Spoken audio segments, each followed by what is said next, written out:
கிருஷ்ணகிரி மாவட்டம் போச்சம்பள்ளி அருகே உரிய பாதுகாப்பு இன்றி லாரிகளில் கிரானைட் கழிவுகள் ஏற்றிச் செல்லப்படுவதால் லாரிகள் கவிழ்ந்து அடிக்கடி விபத்துகள் ஏற்படுவதாக சமூக ஆர்வலர்கள் மற்றும் பொதுமக்கள் குற்றச்சாட்டு வைத்துள்ளனர்.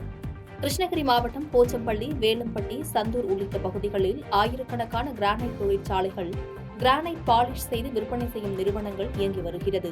இந்த கிரானைட் நிறுவனங்களில் இருந்து கழிவு கற்களை அப்பகுதியைச் சேர்ந்த சிலர் வாங்கி கம்பிவெளி கற்கள் மற்றும் கழிவுநீர் தொட்டி மூடும் கற்களாக அதனை விற்பனை செய்து வருகின்றனர்.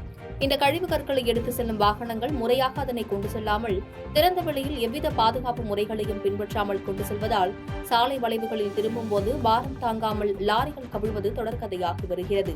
லாரிகளில் பக்கவாட்டு தடுப்புகளும் இல்லாததால் இந்த விபத்துகள் தொடர்ந்து நடைபெறுவதாக அப்பகுதி மக்கள் குற்றம் சாட்டுகின்றனர்.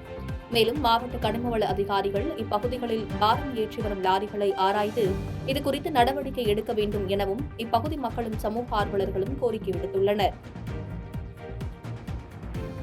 பாதகம் செய்பவரை கண்டால் நாம் பயங்கொள்ளலாகாது பாப்பா, மோதி மிதித்து விடு பாப்பா, அவர் முகத்தில் உமிழ்ந்து விடு பாப்பா.